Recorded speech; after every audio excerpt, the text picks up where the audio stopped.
Hello बच्चों, कैसे हो आप सब। आज इस वीडियो में बात करने वाले हैं प्रश्नावली 3.2 का क्वेश्चन नंबर 7 से। ठीक है, तो इसमें का क्वेश्चन नंबर 6 जो है वह पिछली वीडियो में हमने कवर कर दिया है, वो आप पिछली वीडियो जाकर देख सकते हैं। ठीक है, आज जो हम करने वाले हैं क्वेश्चन नंबर 7 से करने वाले हैं। 7 नंबर क्वेश्चन कहता है कि निम्नलिखित का सार्वगुणनखंड बताए। कह रहा है क्वेश्चन क्या, कि निम्नलिखित का सार्वगुणनखंड बताए। ठीक है, सार्वगुणनखंड का मतलब होता है कि आप गुणनखंड कीजिए और गुणनखंड करके उसमें से आपको कॉमन लेना है। सार्व का मतलब क्या होता है, कॉमन, और गुणनखंड का मतलब क्या होता है, फैक्टर। ठीक है, तो आपको क्या करना है, उसका कॉमन फैक्टर निकालना है। ठीक है, तो चलिए निकालते हैं। पहला दिया है पहला जो दिया गया है वो दिया गया है, जैसे यहाँ पे 4 और 32, 7 का ए नंबर दिया गया है। एक तो 4 दिया गया है और एक 32 दिया गया है। ठीक है, तो 4 का आप गुणनखंड कर लीजिए, तो 2 दूना 4, 2 एकम 2। 32 का गुणनखंड कर लीजिए, 16 दूना 32, 8 दूना 16, 4 दूना 8, 2 दूना का 4। ठीक है और 2 एकम 2। ठीक है, अब क्या कीजिए, इसका गुणनखंड को लिख लीजिए, यानी कि 4 का जो गुणनखंड है 2 इंटू 2। ठीक है, उसी प्रकार से 32 का गुणनखंड है कितना, 2 इंटू 2 इंटू 2 इंटू 2 इंटू 2। ठीक है, एक बात ध्यान में रखिएगा कि एक जो है आप लिखो या ना लिखो उससे कोई फर्क नहीं पड़ता है। ठीक है, तो आप यहाँ पे क्या देखेंगे, तो यहाँ पे आपको लिखना भी पड़ेगा 4 तथा 32 का सार्व गुणनखंड, सार्व गुणनखंड बराबर, सार्व गुणनखंड लिखने के लिए क्या बताए कि आपको दोनों में कॉमन ढूंढना होगा आपको। ठीक है, तो कॉमन कौन कौन से हैं, तो एक तो ये कॉमन है और एक तो ये कॉमन है। ठीक है, यानी कि यहाँ पे 2 भी कॉमन है, ये भी कॉमन है। ठीक है, और बात किया जाए इसमें तो 4 देखी जाए तो 4 भी इसमें कॉमन हो सकता है, क्योंकि 4 जो है वो 4 से डिविजिबल हो जाता है और 32 से भी 4 डिविजिबल हो जाता है। तो यहाँ पे आप कह सकते हैं कि 4 भी जो है इन दोनों में कॉमन हो सकता है। ठीक है, तो यही आपका क्या हो गया, 4 और 32 का सार्व गुणनखंड हो गया। इसी प्रकार से चलते हैं बी नंबर की तरफ के। 7 का बी दिया है संख्या 8 और दिया है 32 और दिया है 42। ठीक है, तो यहीं पे इसका गुणनखंड कर लेते हैं। ठीक है, यानी कि 2 से कीजिए तो 4 दूना 8, इसको 2 से कीजिए तो 2 दूना 4, इसको 2 से कीजिए तो 2 एकम 2। इसी प्रकार से इसको कीजिए तो 16 दूना 32, इसको कीजिए 2 से तो 8 दूना 16, इसको कीजिए तो 4 दूना 8, इसको कीजिए तो 2 दूना 4 और इसको कीजिए तो 2 एकम 2। इसी प्रकार से आप 32 को कीजिए तो 21 दूना 42, 3 से आप कीजिएगा 7 तिरिका 21 और 7 से कीजिएगा 7 एकम 7। ठीक है, एक बात यहाँ पे और चीज़ें आपको देखनी होगी कि जैसे कि आपको देखना होगा कि ये जो संख्या दिया गया है इसका लास्ट डिजिट कौन सा है, सम है या विषम है। ठीक है, यानी कि यहाँ पे देखिए तो 2 एक सम है, यहाँ पे भी 2 है एक सम है। ठीक है, तो आपको छोटा से छोटा सम से ही शुरू करना है कटाना। ठीक है, ये नहीं कि आप जैसे कि यहाँ पे 8 दिया है तो आप डायरेक्ट 8 लिख दिए और 1 से कटा दिए। ठीक है, तो कहीं कहीं पे क्या होता है, आपका आंसर ऐसे करने पे गलत हो जाता है। ठीक है, तो ऐसा कभी नहीं करे। ठीक है, तो चलिए इसका गुणनखंड लिख लेते हैं 8 का, तो 8 का कितना है, 2 2 2 इंटू 1। ठीक है, इसी प्रकार से 32 का क्या है, तो 2 into 2 into 2 into 2 into 2 into 1 है। ठीक है, इसी प्रकार से 42 का क्या है, तो 2 इंटू 3 इंटू 7 इंटू 1 है। ठीक है, अब आपको लिखना पड़ेगा 8, 32 तथा 42 का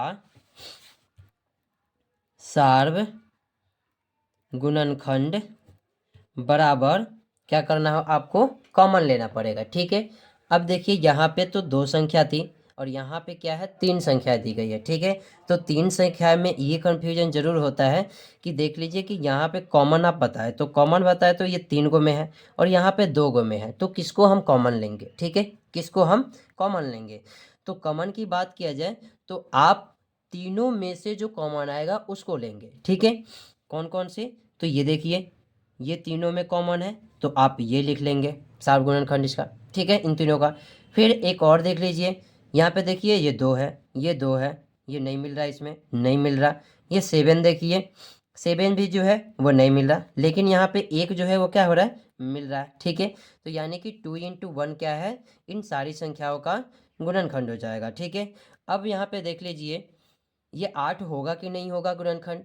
तो 8 में देखिए तो 32 तो कट जाता है, लेकिन 42 नहीं कटता है, तो इसलिए ये कॉमन नहीं हुआ। ठीक है, ये कॉमन नहीं हुआ आपका। अब बात कर लेते हैं इसका सी नंबर। सी नंबर क्या कहता है, सी नंबर में संख्या दी गई है 14, उसके बाद दी गई है 56, उसके बाद दी गई है 28। ठीक है, चलिए इसका गुणनखंड कर लेते हैं। 7 दूना 14, 7 एकम 7। ठीक है, 56 का करिएगा तो ये कितना हो, 2 दूना 4, 8 दूना 16। ठीक है, 2 से कीजिए 14 दूना 28, 2 से कीजिए 7 दूना 14, 7 से कीजिए 7 एकम 7। उसी प्रकार से 28 का कर लीजिए। यहाँ पे 2 से कीजिएगा 14, 2 से कीजिएगा 7, फिर 2 से कीजिए 2 से तो नहीं होगा, 7 से होगा। 7 एकम कितना हो जाएगा, 7 हो जाएगा। ठीक है, एक बार। अब इसको आपको क्या करना होगा, तो आपका सबका गुणनखंड लिखना होगा। 14 का गुणनखंड लिखिए तो 2 इंटू 7 इंटू 1। ठीक है, इसी प्रकार से आप किसका गुणनखंड लिख सकते हैं, 56 का लिखेंगे तो 2 इंटू 2 इंटू 2 इंटू 7। ठीक है, उसी प्रकार से 28 का लिखिए तो 28 का 2 इंटू 2 इंटू 7 इंटू 1 होगा। ठीक है, तो यहाँ पे आपको लिखना पड़ेगा क्या, कि 14, 56 तथा 28 का सार्वगुणनखंड बराबर। ठीक है, तो आपको क्या करना होगा, इन तीनों में से कॉमन ढूंढिए। कॉमन आपका क्या है, एक तो 2 है। ठीक है, ये नहीं मिल रहा, एक तो 7 है और एक तो 1 है। ठीक है, यहाँ पे देख लीजिए ये 7 है, तो 2 इंटू 7 इंटू 1 एक कॉमन है। ठीक है, तो ये इसका क्या हो गया, सार्वगुणनखंड हो गया। ठीक है, यहाँ पे ये संख्या जो हो गई वो सार्वगुणनखंड हो गई। क्वेश्चन नंबर 8 देख लेते हैं। क्वेश्चन नंबर 8 में क्या कहता है, क्वेश्चन नंबर 8 में कहता है कि निम्न का गुणज निकाले। ठीक है, यानी गुणज का मतलब होता है कि आपको क्या करना है, जो संख्या दी गई है उसका पहाड़ा लिख दीजिए तो वो उसका गुणज हो जाता है। ठीक है, अब पहाड़ा भी लिखना होगा तो आपको 10 तक लिख दीजिए। ठीक है, वही आपका क्या हो जाएगा, गुणज हो जाएगा। जैसे यहाँ पे 8 का में दिया है, 8 और 10 का लिखना है गुणज। ठीक है, बात की जाए यहाँ पे 8 नंबर में, ए नंबर में दिया गया है कि आपको 8 का लिखना है और 10 का लिखना है। ठीक है, तो 8 का लिख दीजिए तो 8 का 8, 8 एकम 8 लिखिएगा, 8 दूना 16 लिखिएगा, 8 दूना 16, 8 त्रिका 24, 8 चौका 32, 8 45, 8 छक 48, 8 सौ 56, 8 छः 64, 8 नवा 72, 8 दिया के 80। ठीक है, तो इस प्रकार से ये क्या हो गया, 8 का गुणज हो गया। ठीक है, इसी प्रकार से 10 का लिख दीजिए, 10 से कम 10, 10 दूना 20, 10 तिया 30, 10 चौका 40, 10 पचे 50, 10 छक 60, 10 सत्ते 70, 10 अट्ठे 80, 10 नवा 90, 10 तैया के 100। ठीक है, तो ये हो गया, ए का हो गया आंसर। ठीक है, इसी प्रकार से बात किया जाए तो चलते हैं बी में। बी में किसका किसका दिया गया है, तो बी में दिया गया 4 और 12 का। ठीक है, तो 4 और 12 का बी में दिया गया है। बी में एक तो आपको 4 का निकालना है और एक 12 का लिखना है गुणज। ठीक है, 4 का लिख दीजिए, 4 एकम 4, 4 दूना 8, 4 तीन 12, 4 चौका 16, 4 चौका 16, 4 पच्चे 20, 4 पच्चे 20, 4 छक 24, 4 छक 24, 4 सत्ते 28, 4 अट्ठे 32, 4 नवा 36, 4 दिया के 40। ठीक है, इसी प्रकार से 12 का लिख लीजिए, 12 एकम 12, 12 दूना 24, 12 तिहाई 36, 12 चौक 48, 12 पच्चे 60, 12 छक 72, 12 सत्ते 84, 12 अट्ठे 96, 12 नवा 61, 12 दहा के 120। ठीक है, तो ये 12 का हो गया। इसी प्रकार से यहाँ पे दिया है अब सी नंबर में 3 का 5 का और 8 का दिया है। ठीक है, 3 का 5 का और 8 का दिया है। तो सी में दिया है 3 का लिखना है आपका गुणज, 5 का लिखना है और 8 का गुणज लिखना है। ठीक है, तो 3 का लिख लीजिए, 3 एकम 3, 3 दूना 6, 3 त्रिका 9, 3 चौका 12, 3 पच्चे 15, 3 छक 18, 3 सत्ते 21, 3 अट्ठे 24, 3 नवा 27, 3 दिया का 30।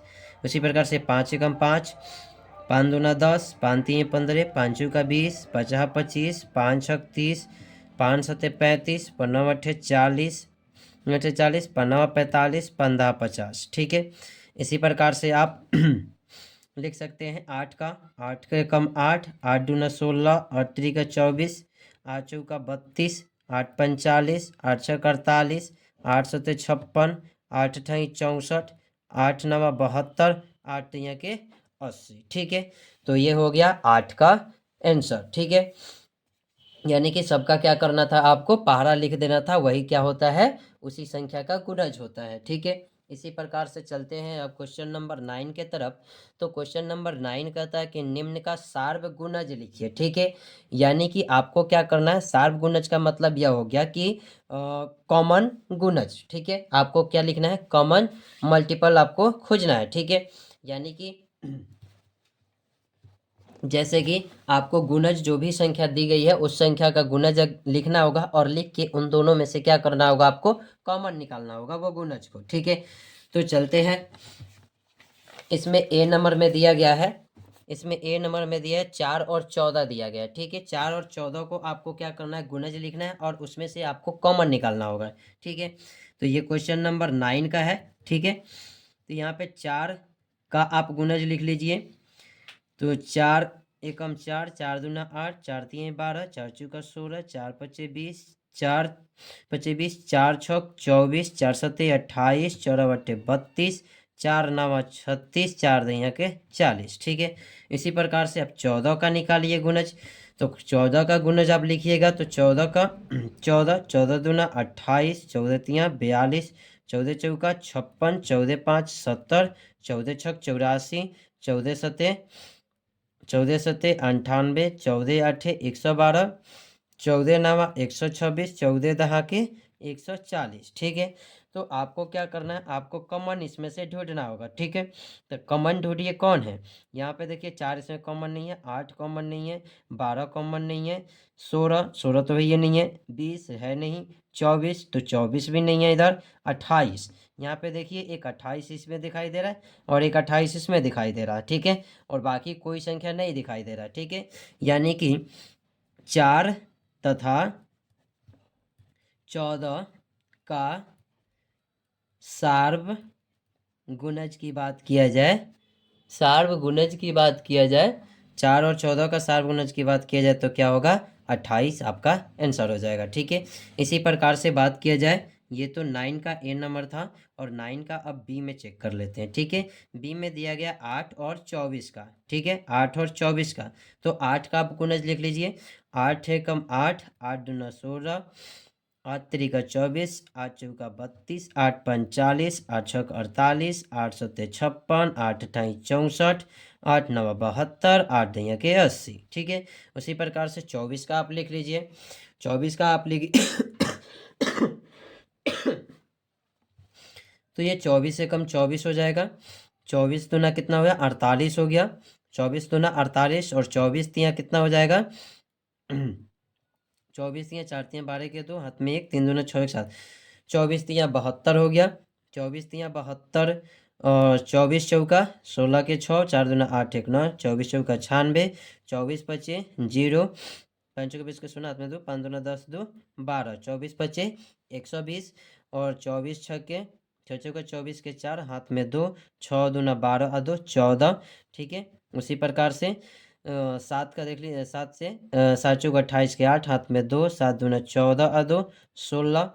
उसी प्रकार से 8 का 8 चौका 32 के 2, हाथ में 3, 8 दूना 16 और 3 19। उसी प्रकार से 9, 9 चौका 36 के 6, हाथ में 3, 9 दूना 18 3 21, और यहाँ पे 10 से कीजिएगा तो 240। ठीक है, तो अब इसमें से क्या कीजिए, आप कॉमन निकालिए। ठीक है, कॉमन निकालिएगा तो क्या क्या निकल सकता है, 24 से स्टार्ट कीजिए। ठीक है, तो ये तो 24। ठीक है, एक तो 24 निकल रहा है, और उसके बाद एक आ जाइए यहाँ पे 48 निकल रहा है। ठीक है, तो ये 48 हो गया, और उसके बाद यहाँ पे 56, ये 64, ये सब नहीं है। यहाँ पे देखिए 72 है और यहाँ पे 72 है। ठीक है, यानी कि 8 तथा 24 का सार्व गुणनखंड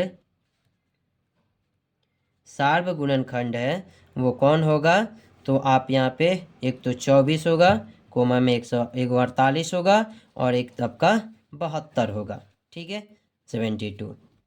ऐसे ही इसको करना था। इसमें देखिए, इसमें क्या कीजिएगा, अभी तो यहाँ पे कॉमन नहीं निकल रहा है, ठीक है, यानी कि इसका और आपको गुणज लिखना पड़ेगा, तब जाके इसमें से कॉमन निकल पाएगा, ठीक है। इसमें से और लिखना पड़ेगा तभी जाके इसमें का गुणज निकलेगा। इसमें बात किया है तो यहाँ पे सिर्फ और सिर्फ बता देता हूँ कि इसका जो आंसर होगा वो कितना हो जाएगा, तो आपका 378 हो जाएगा और आपका 756 हो जाएगा, ठीक है। अब आगे चल के गुणज करके आप लिख लीजिएगा तो वो हो जाएगा, ठीक है। अब चलते हैं क्वेश्चन नंबर 10 की तरफ। क्वेश्चन नंबर 10 कहता है कि निम्नलिखित का अभाज्य गुणनखंड ज्ञात कीजिए, ठीक है। चलिए अभाज्य गुणनखंड ज्ञात कर देते हैं। यानी कि ये 10 दिया है, 10 यानी कि 540 दिया है ए नंबर में, ठीक है। ए नंबर 540 का आपको गुणनखंड निकालना है। तो यहाँ पे देखिए, यहाँ पे सम संख्या है तो आप करेंगे 2 से, तो ये 2 दूना 4, 7 दूना 14 और 0 हो गया, ठीक है। फिर 2 से कीजिएगा आप यहाँ पे, तो 2 से कीजिएगा तो ये 2 एकम 2 हो जाएगा, 3 दूना 6 हो जाएगा, 5 दूना 10 हो जाएगा, ठीक है। फिर आप यहाँ पे देखिए, अब विषम संख्या आ गया, इसका मतलब आप कितने से कर सकते हैं, तो 3 से कर सकते हैं, ठीक है। तो 3 से कीजिएगा तो 4 तियाई 12 और 5 तियाई 15 हो जाएगा, ठीक है। आप यहाँ पे 3 से कीजिए, 15 तियाई 45 हो जाएगा, 3 से कीजिए तो 5 तियाई 15 हो जाएगा, ठीक है। तो इस प्रकार से 540 जो है उसका अभाज्य गुणनखंड क्या क्या है, तो 2 है, 2, फिर यहाँ पे 3 है, 3 है, फिर 3 है, यहाँ पे 5 है, ठीक है। इसी प्रकार से इसका बी नंबर देख लेते हैं। बी नंबर में दिया है 440, तो 440 दिया है, इसका मतलब ये सम संख्या, सम संख्या में क्या कीजिए आप 2 से करेंगे तो 2 दूना 4, 2 दूना 4 और 0 हो जाएगा ये, ठीक है। फिर 2 से कीजिएगा तो 11 दूना 22, 0 हो जाएगा ये, ठीक है। फिर यहाँ पे 2 से कीजिएगा तो 5 दूना 10 हो गया, और यहाँ पे कितना हो जाएगा, 5 दूना 10 हो जाएगा, ठीक है।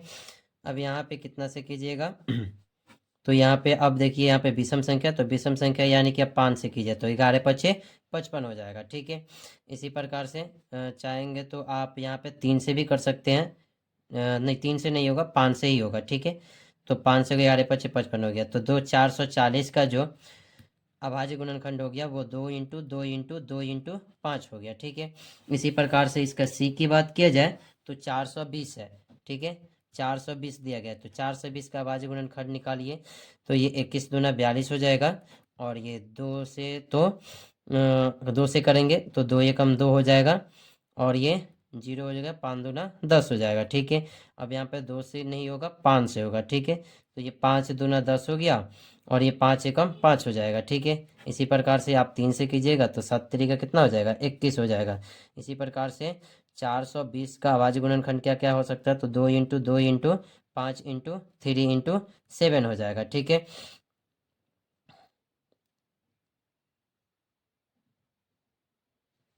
चलिए, तो यहीं पे ये चैप्टर हो गया, समाप्त हो गया, ठीक है।